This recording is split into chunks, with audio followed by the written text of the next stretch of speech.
So just to say a very quick intro here. Thanks, Rohit, for joining us. Rohit is a first-year PhD student at UT Austin. He actually has some history with Microsoft Research since he was a research fellow earlier with MSR India and has worked with many of our colleagues. In fact, this particular paper that he's talking about is also in collaboration with some folks from MSR India. So please go ahead, Rohit. Yeah, thanks for the intro, Kim. I'll just share my screen. Okay, great. I'll just give another little mini intro. So I'm a first-year PhD student in the UT Network Systems Lab. So most of the stuff I do is, I'd say, broadly systems. When I was at Microsoft, I worked on TrustRate, of course, which is what I'll be talking about today. But in addition to that, I did a bunch of stuff in systems for ML. And right now I'm working sort of on trying to understand how we can use ML in the system. So there's not really a consistent theme to my work. I sort of just weave between stuff that sounds cool and interesting. So that's sort of where I'm at, which is kind of scary as a PhD student, but people keep telling me I'm in my first year. So it's still mostly okay to, keep weaving around stuff. But I'll just get right into TrustRate. So I've tried to structure the talk this way into 7 or 8 sections, depending on how you count. So I'll just get started with some background and motivation on why we need a system such as this. So right now, user ratings and reviews are a critical part of almost every single platform we use. And as an example, that could be a content recommendation system like Google News or Bing News or Reddit or YouTube. All of these systems primarily use user feedback to decide which content to serve and show users on the top of their screen when they load their website. And the same thing could be said for e-commerce as well, where ranking products is a huge multi-billion-dollar industry that's all decided by a bunch of centralized companies with closed source algorithms that mostly make decisions based on what people who bought that product before said about that product. And to a lesser degree, something similar is true for gig working platforms as well, where Uber, DoorDash, and Lyft routinely use the review or the score that we give the gig worker as a sort of metric for their compensation or whether they get to continue working or not. So this form of ranking and recommendation based on user feedback is a critical, maybe even singularly critical part of almost all of our digital platforms today. But the sad fact about most of these things is that they're centralized, closed source, and most users have no idea how this really works. So for most of the talk today, I'll be focusing on content recommendation systems, so stuff like Reddit or social media or Google News or YouTube. So when I'm talking about rating something, it's going to be a piece of content, like maybe a news article or a video. But most of the ideas we talk about in this paper could probably be expanded to other domains, such as ranking products or ranking services, with maybe some tweaks and some additional challenges to overcome. So the main problem with these platforms is, number one, they're centralized and they're not transparent or verifiable. We have no info on how they rank the content they rank. And even if they were being honest about this lack of transparency makes them hard to trust, even if they were being completely honest. Another problem with most of these platforms is that they don't allow, as a first-class citizen, anonymous participation. On most of these applications, you can create an anonymous alternate account, just create a fake email ID or a separate email ID and just sign up with an alias. But that's not really anonymous because everything you do with that single alias is still linkable in a series of, hey, user signed up with this name, but he did the sequence of actions. So there's not really any sense of strong privacy guarantees or any sense of anonymity coming from the way we use the platforms today. And the last problem, which I think is the most important, is that all of these are prone to user manipulation. And I'll be defining this in a little more detail in subsequent slides. But the sort of manipulation I'm talking about would be something akin to, for example, social media armies on Reddit or Facebook, where it has been recognized over the years that a small group of users can act in a concerted way to influence how the content on the platform is ranked. And we've seen that multiple times throughout the recent history, starting with like how people spread misinformation with the coronavirus pandemic, or about politics in general. And that's a key problem that all of these platforms face, that a small group of motivated users can have a disproportionate impact on how the ranking works for a majority of the users. And I'll begin by giving a couple of definitions. Rohit, So the sorry, first I'm going to interrupt, but I have a question. Yeah, sure, for your definitely. previous slide. So what is, for the previous slide, so what is your understanding of the complexity of the problem when you look at these 4 problems you stated? Like, is it possible to achieve, for instance, verifiability with anonymity if we think that the verifiability is something we should have and privacy and anonymity is something we should provide? And similarly, you can make any subset of these problems, and how are they compatible with each other if you want to solve these problems? Are you aiming to solve all of them, or is it, what is the main, I think, in your opinion, what's the main bottleneck to have them all? Or can we not achieve all of it, but we will try to aim solving some of these? I don't know. I think it is a lot of questions, but yeah, I think I get. Yeah. I think the broad question you're asking is if we were to solve each of these problems independently, which of these are somewhat easy to solve and which are not easy to solve, and like which of these can be pieced together easily versus not.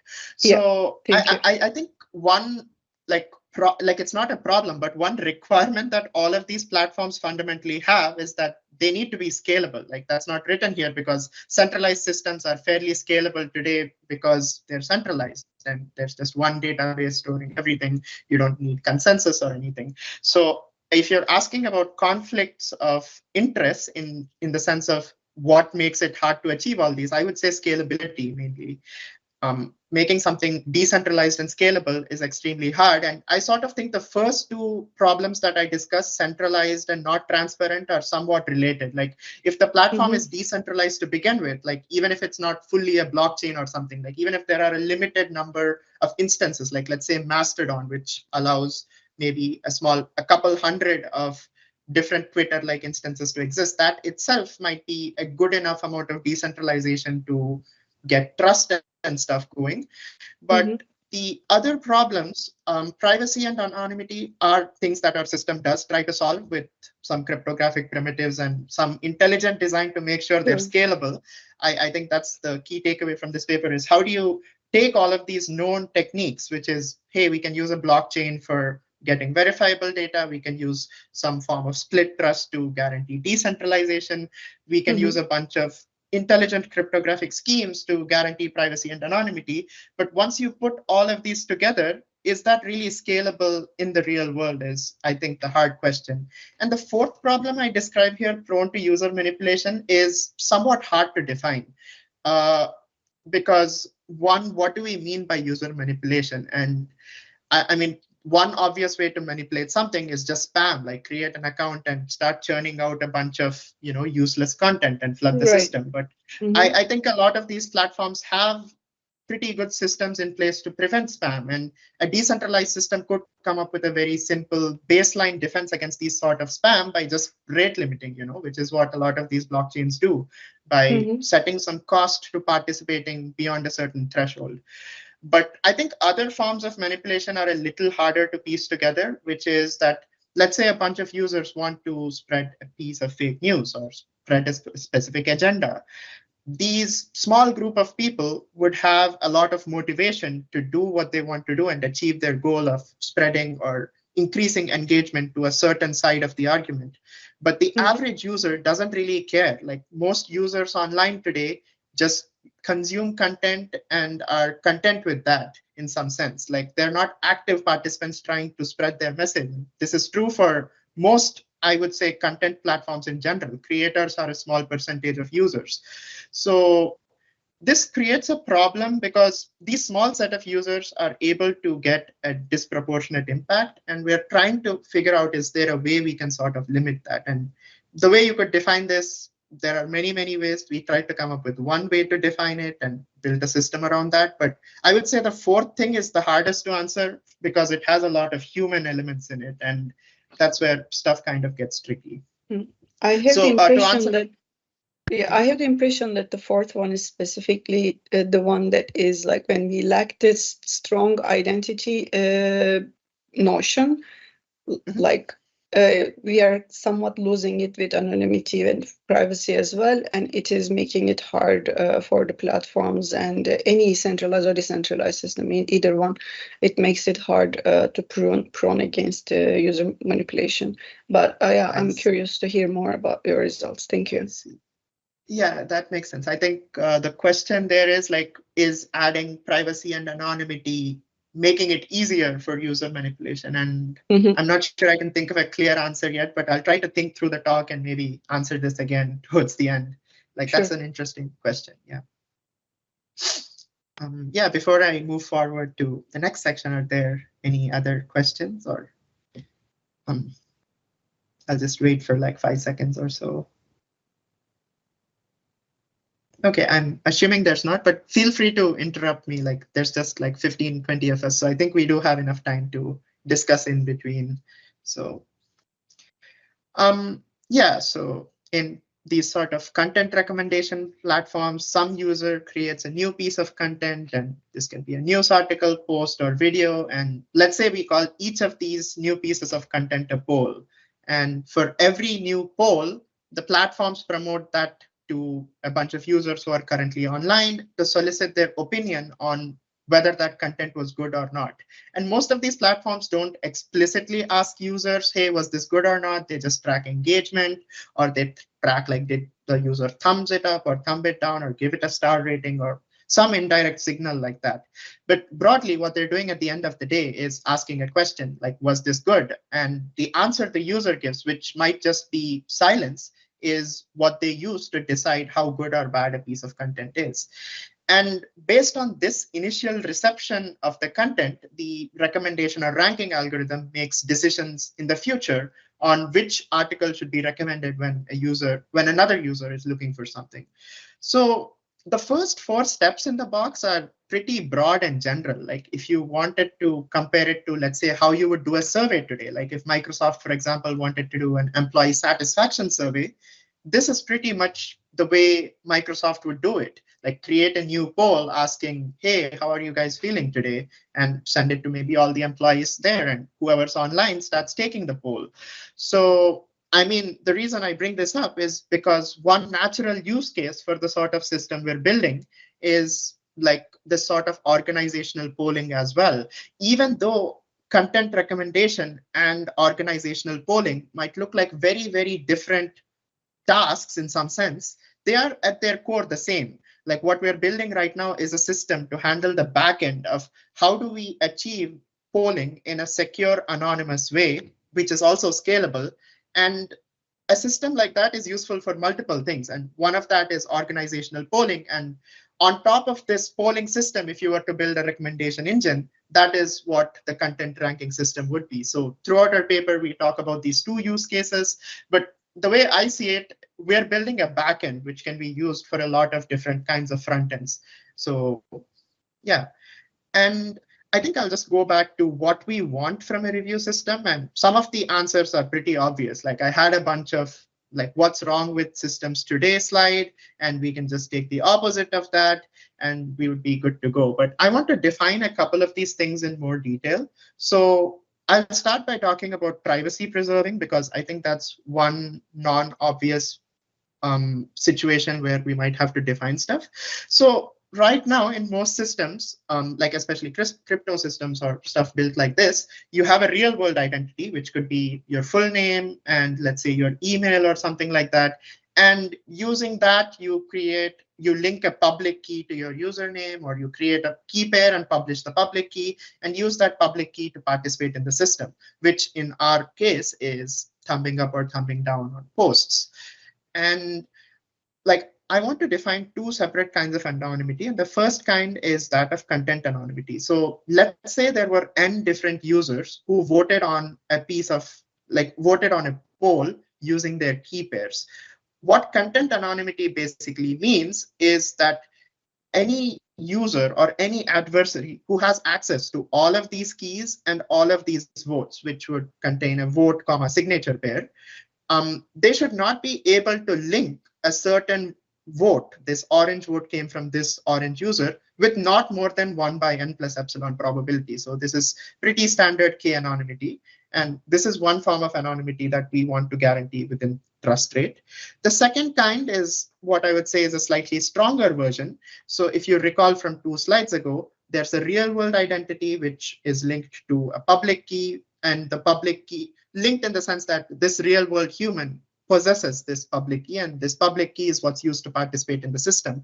A stronger guarantee that we want to have is that if a user votes on a post, like let's say these 4 users voted on this poll and gave it some review, and let's say there are a total of n dash users, like not just these 4, like there are a total of 1 million users in the system, is there any way we can de-link these votes from these users? So in some sense, we're trying to say like that it should be extremely hard to determine if a user even participated in a poll or not.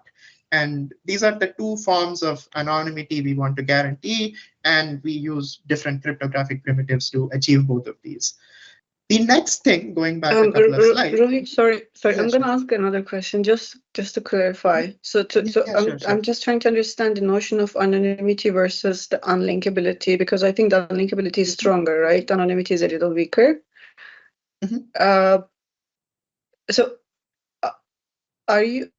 So in here, are you assuming that those participants are anonymous some way, or do you have the full roster of the participants in here? It's like I'm trying to compare it also the election systems where we know who will vote and who the users are, and we're just counting sort of like the +1 and -1s somehow. Like what are the relations between what you're providing here versus the election systems where the users are kind of getting the poll results at the end published is not making it possible to link back to the voter. Like, I don't know if I'm able to explain well, but so first thing, are you assuming anything about the user's anonymity here? Do you know who will vote, who will participate in this thumbs up, thumbs down? And then what is the difference between the anonymity notion and the unlinkability notion? Like, is it, how is it different than unlinkability? How do you weaken, why do you weaken it and how do you weaken it? That's, I think I'm trying to understand. So I think to answer your first question, the set of users who can vote on a poll is, let's say, everyone in the system. So we do know that set in advance in the sense that we know the public keys of all of the users who are going to be participating in the polling. And let's say only a certain subset of them voted on it. We would obviously, like, I mean, we would know that these 20 people, let's say, voted on it. Like, we might know that this subset voted on it. But what we want to prevent linking from is like from the key to the real world identity. Like, we want access control for the election. We don't want everyone to be able to sign up for our platform to, you know, participate in polling. But once you're signed up for the platform, you can participate in any poll. So the unlinkability is between real user, like let's say you show your driving license to get the public key authenticated in some way. We use blind signatures. So that's the primitive there. Like, we want to make that thing unlinkable. Like, but the set of keys that voted on a poll specifically is still known. That's why in the previous slide, content anonymity, I was trying to say that, hey, within the set of keys that voted, I should not know that this key voted for these. But here I'm trying to say, I should not be able to link a human. We still know that, hey, these 5 keys participated in this poll, but we don't know which 5 humans out of the million humans in our system do these keys belong to. I'm not sure if that answers your question. Oh, okay, yeah, it is. Yeah, it is more clear. Thank you. Yeah. Okay.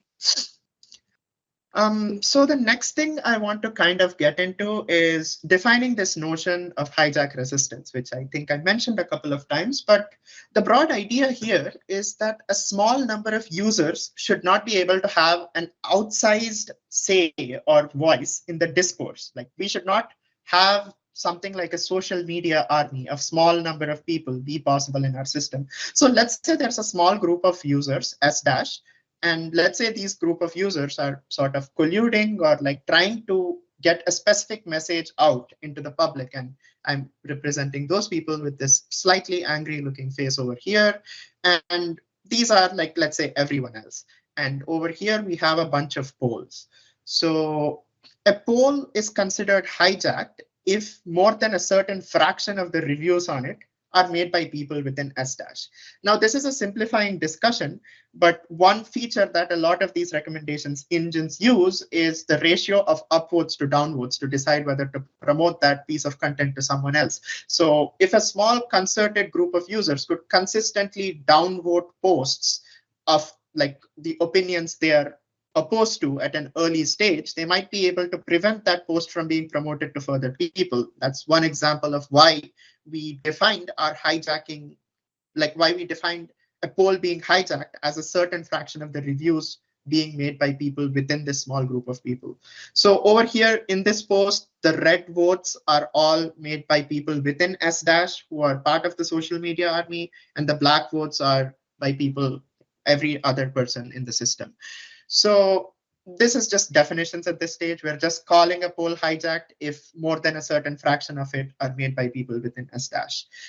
And let's say we make an assumption that every honest user or the average user who is not part of this S dash has a fixed bandwidth and engages with roughly around C pieces of content every time period, which is a reasonable assumption to make because most people outside of the strong motivated set of people do not have unlimited time or interest in engaging with social media during a day. They might spend a certain fixed amount of time, and that fixed amount of time might differ for people. But on the whole, over a population average, we can assume that normal people interact with content, like C pieces of content every time period, which like could be a day or a week or something like that. But on the other hand, a hijacker, by definition, is someone who's highly motivated and engages with most, if not all, of the posts. So a natural consequence of this sort of system is that even if there is a small number of hijackers and a large number of normal people, let's say these normal people engage with 20 pieces of content in a day, while one hijacker like engages with 200 pieces of content, the number of votes by hijackers on the posts will be disproportionately higher relative to the number of votes that the honest people will have. And that is something you just cannot avoid because a hijacker is highly motivated to spend a large amount of time and money on it. So most baseline systems, which is most recommendation systems today, operate this way, wherein they allow a single user to participate as much as they want in the system with no limit at all.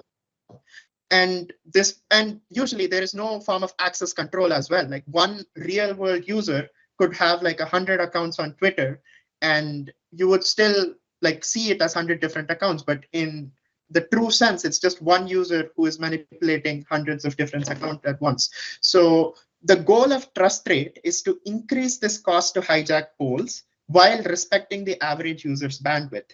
And to do this, we obviously need to do a couple of things. Like the first thing you need to do is somehow ensure that each user has a single account, or associate a cost with creating a new account. And we will talk a little bit about how we do that or how we envision doing that in like the next section. So far, we've just been defining stuff and trying to define the target of what we're trying to achieve. And over here, this is just the definition of hijacking cost I pulled from the paper. So it just says the same things I said. A certain poll P is hijacked if more than a certain threshold row of the reviews in it are controlled by the attacker.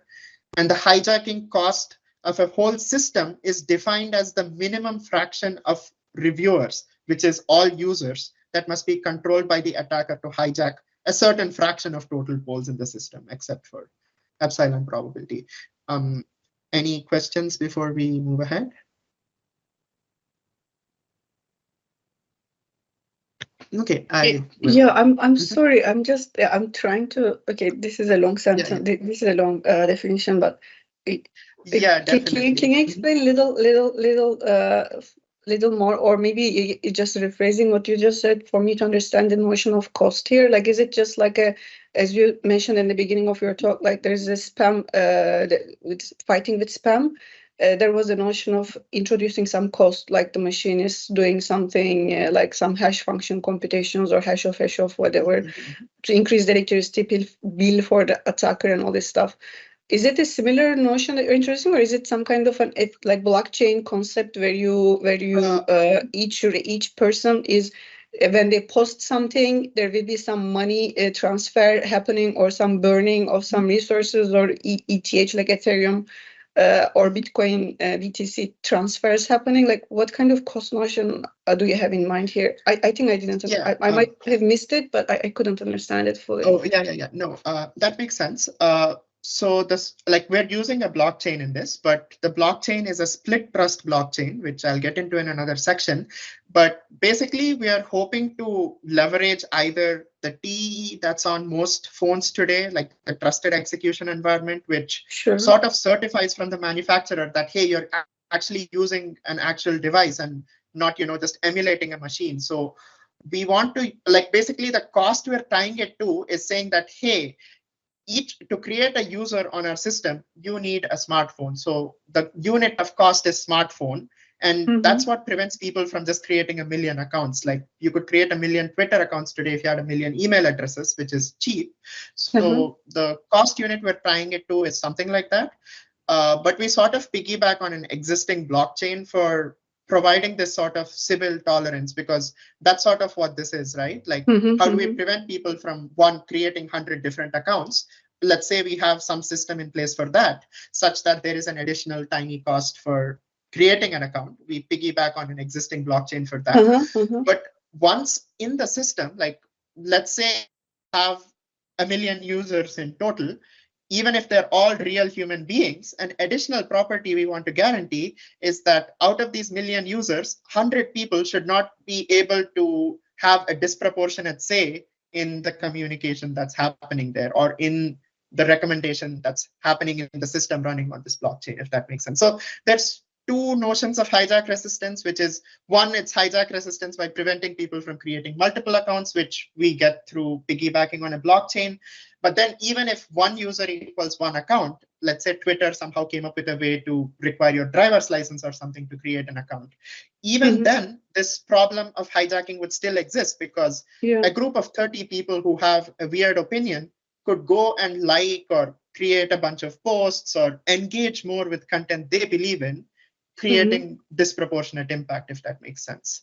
So I see that as kind of like a two-level problem. And the second level is where hijack resistance's definition comes in, because the way we're defining hijack resistance is how many people must an attacker control out of the total number of users in the system so that they're able to hijack 10% of polls. And a poll is considered hijacked if 20% of the votes on it are by people I control. So that's sort of the definitions we're working with, if that makes sense.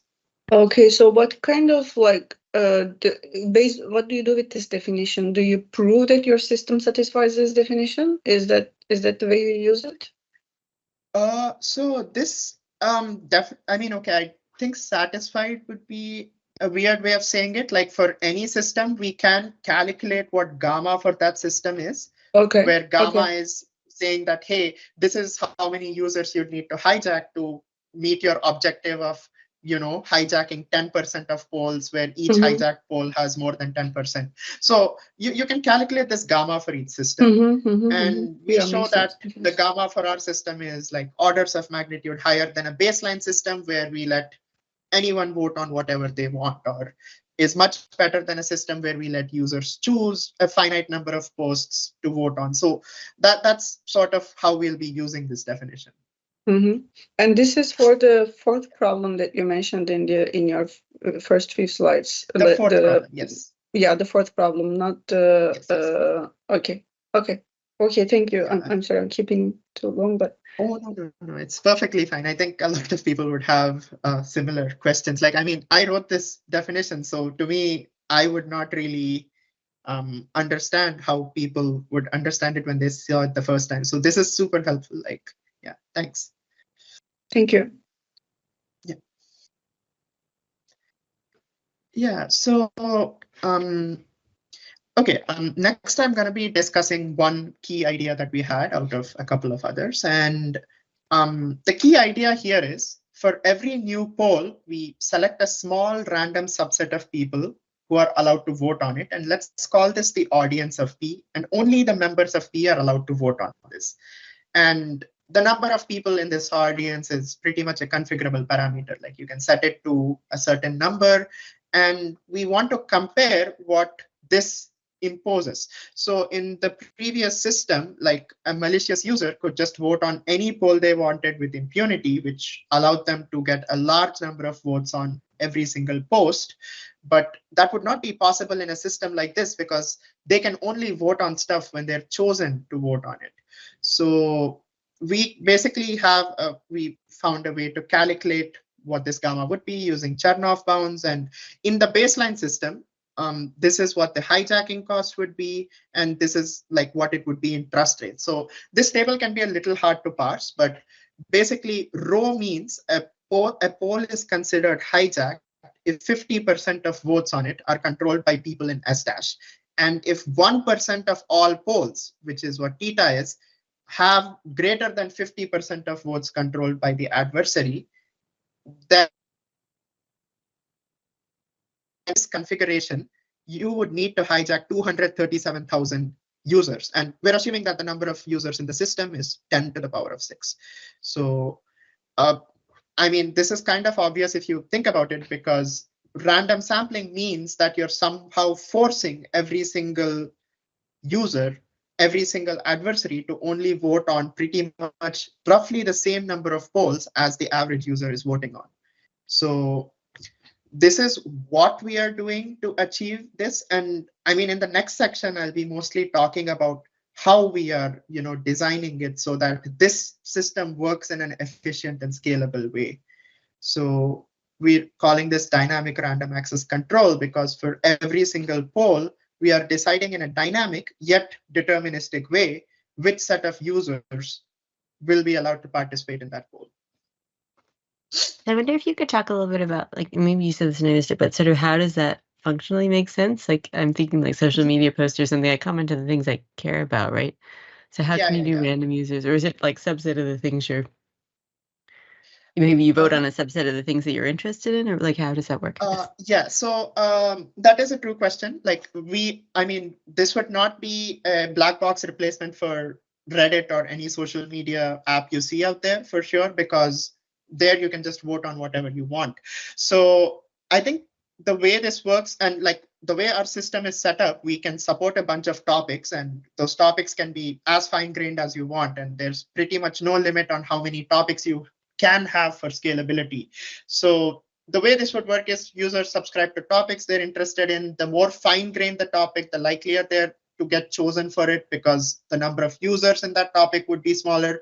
But it's a trade-off. Basically, if you have a super small topic with 100 people, the sort of like guarantees you get that that topic is not hijacked scales with the number of users in that topic. So a topic with 100 users, we could calculate this gamma, but that would be a very small gamma, like probably a couple of users, a couple of malicious users joining that topic could probably hijack it. So I think that's sort of how we see it, as like there's a bunch of fine-grained topics you can subscribe to, and you get polls or posts to give specific feedback on only for those. But you can be a consumer for as many topics as you want. You just don't vote for it, but you can only be a voting member of a small number of topics. And that scarcity sort of forces people to choose what topics they care about the most or what they're likeliest to vote on. And that's sort of how we're thinking the system would work. Interesting. Did you think about, like, I don't know, doing something where you just let people vote on as many topics as they want, but then sort of scale down their vote proportional to how many votes they've made, or something like that? Does that even sampling, make sense? Right?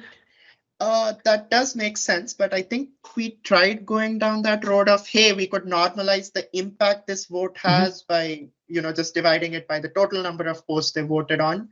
But I think one, we could not really come up with clean bounds on that. And two, I don't think it was helping that much for some reason. So I'd have to look back to our discussions. I think we had a whole bunch of discussions around how do we do this. And we, in the end, settled up on, hey, users are allowed to subscribe to one topic or a small number of K topics or something like this to solve this. Thanks. Yeah. Yeah, so now I'll be talking a little bit on the building blocks and the design. So we have three key building blocks on which we build our system. Like one is blockchain, which is a split trust blockchain, and I'll be explaining in a little bit of detail, like the basics of that. The second thing is we're using a unique ring signature scheme for content anonymity. And content anonymity, if you recall, means that if I know that these 50 keys voted on a certain poll with vote values V1 to V50, there is no way I can link VI to any of the users with more than 1 by 50 probability, because there were 50 people. 1 by 50 plus epsilon, but yeah. And we're going to talk about how we get membership anonymity using blind signatures. So I think the first building block is probably the most important, because a large part of our work is co-designing this system to work with blockchain, which took a decent amount of work. So broadly, blockchain is a split trust blockchain. So there are two kinds of nodes, citizens and politicians. Most of the citizen nodes over here at the bottom are honest, like 75% of them are honest, but they're underpowered and they're pretty much just mobile phones. On the other hand, politicians are mostly dishonest. 80% of politicians can be malicious, but they're powerful and they have a lot of compute, network, and storage resources. And what blockchain does is it exposes a bunch of primitives and algorithms through which these citizens can participate in block committees without actually having to download a bunch of data. Like the bottleneck with most blockchain systems today for like creating a node and participating in block consensus is that you need to download gigabytes of data, do a lot of compute, and then write a bunch of data back to the network, which is untenable for smartphones because they would have bandwidth and even CPU constraints, because using too much CPU directly drains your battery. So typically, like there are hundreds of politicians, so that's like the order of magnitude of the number of politicians you'd expect. And there are millions of citizens, so there would be millions of mobile phones. And the key idea that blockchain uses to make this sort of work is a couple of things. Like number one, the block commits are signed by citizens. They are not signed by politicians. So this like helps them ensure that whatever subsample they pick out of the citizens is likely to have an honest majority, which is what they need for block commits to work. And the second thing they work with is this notion of a safe sample and blacklisting. So simply speaking, a safe sample is, hey, if I talk to one politician at random, it's very likely that it's going to be a dishonest node because 80% of them are malicious. But let's say I talk to a large number of them, like maybe 50 or 60 of them. It's very likely that at least one of the politicians will be an honest politician at that point, even if a super majority of them are dishonest. And blockchain sort of explores this space carefully. Like if we could talk with all hundreds of politicians every time, we would always be in contact with one honest politician, but that would obviously be very inefficient because you're doing a multicast to hundreds of nodes and then an incast from hundreds of nodes, and that would take up a lot of resources. So they do a bunch of math to come up with a safe number of how many politician nodes should you query to ensure that you get at least one honest node with high enough probability. That is like feature one. And feature two is this notion of blacklisting. If you're talking with multiple politician nodes about anything and you get diverging views of the blockchain or different information from each node when you're expecting the same information, in that sort of scenario, they have a very detailed protocol which allows you to decide which of the nodes was dishonest based on the data alone. And then once you know that that specific node is dishonest, you can blacklist it and sort of publicize the fact that that node is a bad node. And the way they sort of think about it is that these politicians are run by large nonprofits or large companies, and they have reputations at stake, which would prevent them from being verifiably dishonest, because that would come with severe reputational harm. So these are the basics of blocking. We don't need to get into the details of this, though some of the details did matter for the changes we made. But how we implemented dynamic random access control is through a verifiable random function. So basically, if you are familiar with Algorand or any similar family of blockchains, they have this notion of a seed, or you can think of it as a block hash informally if you are not aware of that. So basically, let's say a poll was committed in block I. Your VRF is the hash of seed I plus B weight, which is basically block hash of B blocks later, comma, the poll ID, comma, your public key. And this just gets you a number. And the VRF of all users are sorted in increasing order for each poll, and the top N VRFs are chosen to be voters on that poll. And this is pretty much a random function because you can show that the block hashes are random. So since you're hashing a PID with your public key with a random number, the output of this is assumed to be random. So the problem with this sort of system is, one, if I see a new poll ID and I see it in the global state, I can calculate the VRF for every user. But even if I can, that doesn't mean I want to, because there are millions of users. And every time the block committee is verifying a vote, it needs to verify, should I admit this vote or reject this vote transaction? And to decide, one criteria is this in the top K VRFs in this round or not? And to check that, it would basically have to calculate all million VRFs, which is inefficient. And this would become very, very expensive if there are millions of users. Even if hashing is super cheap and you can do millions of hashes per second, the question still remains, do we want committee members, which are mobile phones, to be doing that at every time step? The next primitive that we use is unique ring signatures. And even here, we use a logarithmic size URS scheme. What that means is, as the number of people in the ring increases, the size of the signature is just increasing logarithmically instead of linearly. And we had to make a couple of modifications for it to be usable with our scheme to prevent double voting and stuff like that. But the main challenge with using a lot of these primitives in the real world is that they are insanely expensive. Like if we were using a DSA signature scheme or something like that, like verifying a single vote would take 0.2 milliseconds, even on a very wimpy core. But verifying URS signatures for even relatively small ring sizes takes up to 2 orders of magnitude more time, which we can see in this table of micro benchmarks that we made. It takes like 26 milliseconds to verify every single ring signature of size 128 ring. And that's a lot of time relative to the 0.2 milliseconds we were taking earlier.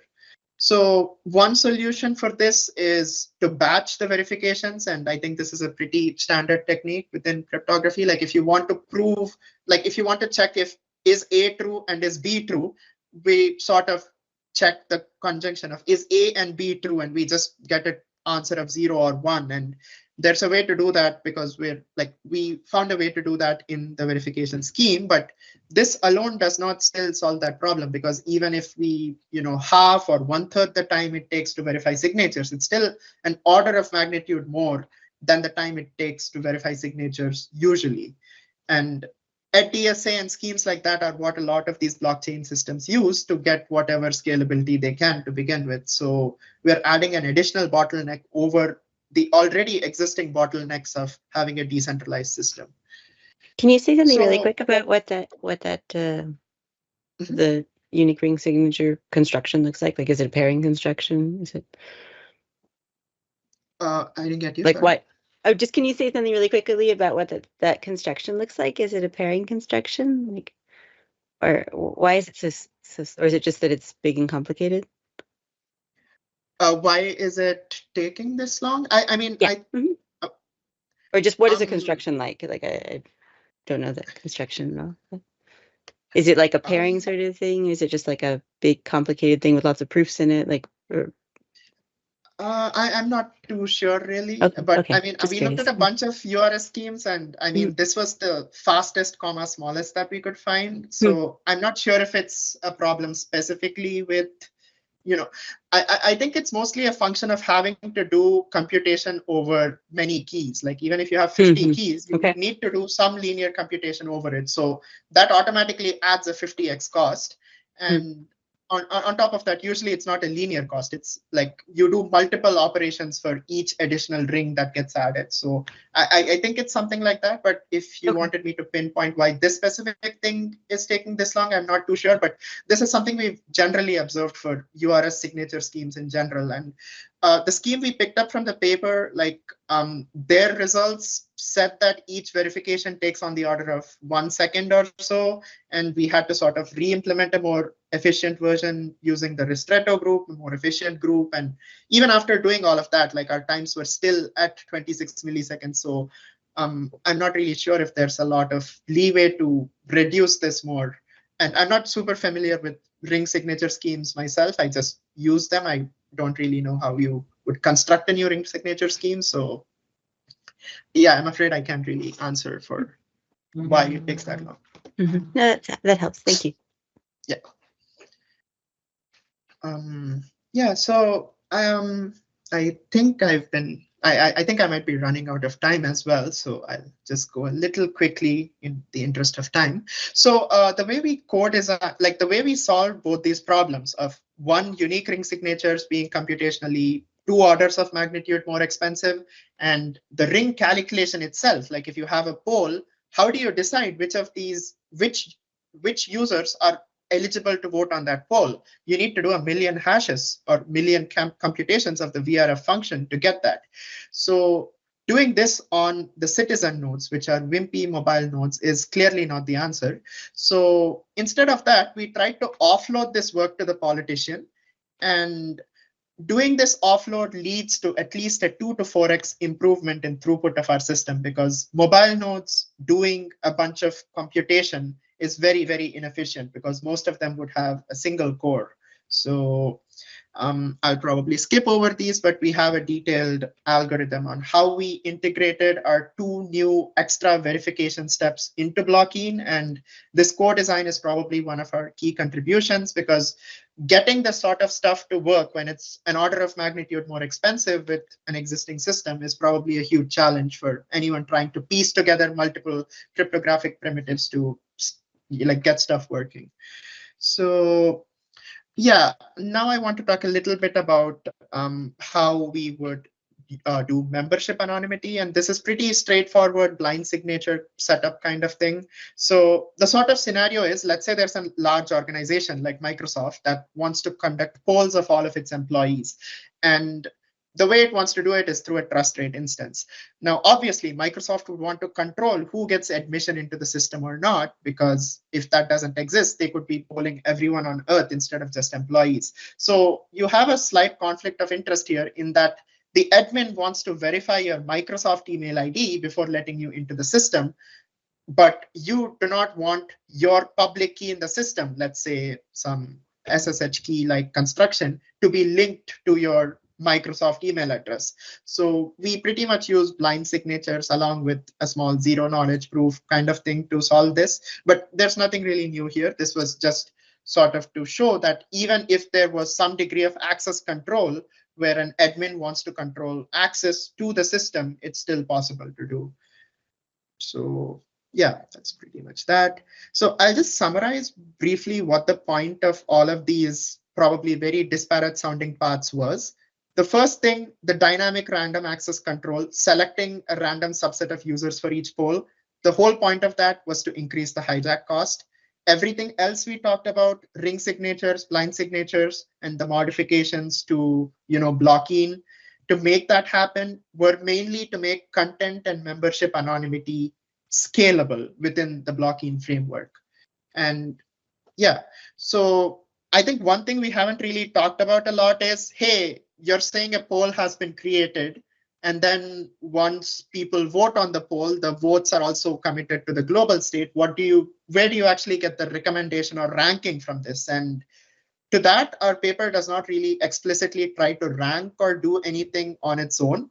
All we're sort of saying is, hey, the 50 votes, comma, what like the users voted for each poll are available in the global state. So you can build whatever ranking algorithm you want to fetch that data from the backend and just display it in whatever ranking front end you want to. And we're going to talk a little bit about what sort of ranking front ends would be possible and would not be possible towards the end of the talk after the results. But yeah, so the evaluation setup we had was we tested a system with 1 million users, and we used a ring size of 100, which means that 100 users are selected to review each piece of content. And the review itself, it's like 256 bytes. And we think that's enough for a numeric rating plus a small amount of text like a comment or something. And that's usually what reviews and ratings are mostly today. And our evaluation setup had 2,200 nodes across 3 different Azure regions. And as we discussed before, the citizen nodes are wimpy, 1-core nodes with very limited RAM, very limited network. And the politician nodes are slightly more equipped servers, but they're nowhere near the high-end servers we see today. They're still 8-core, 32 GB machines, so still a very reasonable setup to serve a system like this. And the result we got is that we're getting a throughput of roughly 52.79 votes per second when using a ring size of 100. This corresponds to around 4.5 million votes per day or 45,000 polls per day. And I mean, you could look at this number and ask, like, what does this even mean? And we sort of tried to compare that to what sort of online communities can TrustRate handle today. Could TrustRate handle all of YouTube today? Probably not. Like, YouTube gets a lot more than 45,000 videos every day. But if we take a look at stuff like Reddit, like there are hundreds to thousands of active Reddit communities with less than 1 million total users. And we tested our system with 1 million users, but it's extremely likely that it's scalable to a couple million users because there's nothing scaling as such with the total number of users. The next thing is, even when there are popular topics, like you might expect, hey, TrustRate is good at handling 45,000 polls per day, but what if you have a huge spike of posts? What would happen to TrustRate then? But even with extremely popular topics where there was a lot of discourse online, such as the Russia-Ukraine war or like the coronavirus pandemic when it began, like existing surveys of social media research and data sets in social media shows that the number of new posts created per day is roughly 45,000 or so across many, many communities. And even for extremely popular topics, like one single topic does not usually exceed more than 3,000 unique pieces of content per day, all of which are well within the range of parameters we tested our system with, which is 45,000 polls per second. So the answer to could TrustRate probably replace YouTube today? Definitely not. It's probably an order of magnitude or two away from that. But the more subtle, nuanced answer there is, even with 32 GB 8-core machines, which are hardly overpowered today, we can build a system that scales to a community size of a couple million users, which in itself is a pretty big finding. So yeah, we think TrustRate could be reasonably used for communities of this size. I have a couple more numbers, and most of these numbers are around, we talked about how we co-designed our thing to work specifically with Blockine. So if we just used Blockine out of the box with none of the optimizations we mentioned, our throughput would be roughly 4x slower. So our co-design actually helped that way. So that's mainly what this slide is saying. Then we sort of tried to come up with the answer to, hey, what if we had only some of these goals? Like, let's say, what if I just wanted to make social media decentralized and I want to make it, like, what would be the cost of making this sort of polling system decentralized? The answer is basically like the reasonable upper bound on what sort of throughput you can get with a distributed Blockine setup is 262. And by adding anonymity, content and membership anonymity, we are doing roughly 5x worse. So currently there still is a cost to this anonymity, even after all of our optimizations. But because we made these optimizations, the difference is a 5x and not a 50x, basically. So this was broadly my talk. I'll quickly talk about what this system cannot be used for and what I like to think about as future directions for these sort of platforms in general, in the terms of how can we build disaggregated, decentralized platforms. So yeah, so the first thing that I would sort of want to do is talk about the specific recommendation front ends themselves. So if you think about classic recommendation engines, like the first obvious idea that would pop up is like collaborative filtering, which is that, hey, this user likes this thing and this thing. And this is just an infographic I picked up from Wikipedia. We are trying to predict whether this user would like this video based on the given graph of what user likes what. And this sort of collaborative filtering obviously is not possible with TrustRate as we set it up today, because these links themselves are not known. All we know is that this piece of content got 4-star, 5-star, 3-star, 2-star. Like we have a vector of what rating it got from a certain subset of users, but we do not have the specific edges themselves that say that, hey, this user like this. What we have instead is some form of a fuzzy edge, which says, hey, out of the 100 people who say they like fiction books, 10 of them responded to a poll on this, and they gave this rating for this book. And that's obviously not as feature-rich a vector. So there is some degree of constraint on the sort of recommendation engines that can be used with this sort of thing. And the second thing is like product and service reviews, which I didn't really go down into, but are fundamentally the same thing. Like instead of rating a piece of content, we are rating, was this product good or not? But here we have an additional constraint, like in a Google News or Bing News kind of setting, any user who is selected can read that piece of content and just decide to vote or not on it. But with product purchases, we need to constrain the set of like things further. We can't just say, hey, users subscribe to things you've purchased and expect that to work. So we need to come up with a way to constrain the set of users a poll is sent to people who have bought it. And we found that that was a pretty challenging problem to solve while not having any trusted parties. We played around with ideas over, hey, if we have a trusted payment processor intermediary or a trusted delivery partner, or like if we have multiple people who verify that a transaction took place, like if the delivery company and the transaction company and the platform, all three of them say that a transaction has taken place, can we sort of use something like that to filter it? But I mean, we haven't really been able to nail down a hard answer to how do you create this sort of trust rate like recommendation system when you have strong constraints that are very dynamic, because the set of users who bought a certain product will change very, very frequently. So yeah, this is broadly what I had in mind. And that's my email address in case you want to reach out with any questions. And it was really great talking to you all. And I really hope I didn't go over the time limit, because I just looked and it's been 50 minutes. So I hope that I haven't kept you guys. Well, thanks, Rohit.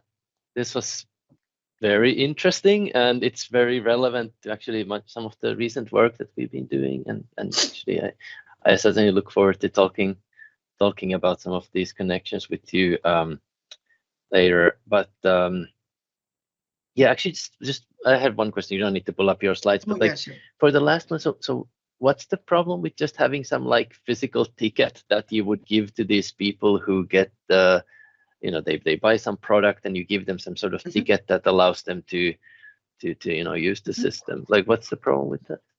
Okay, so physical ticket would be given by the seller, right? So a large point of, like, let's say we're looking at Amazon product reviews. The whole reason those product reviews are needed is because we don't trust the seller necessarily themselves.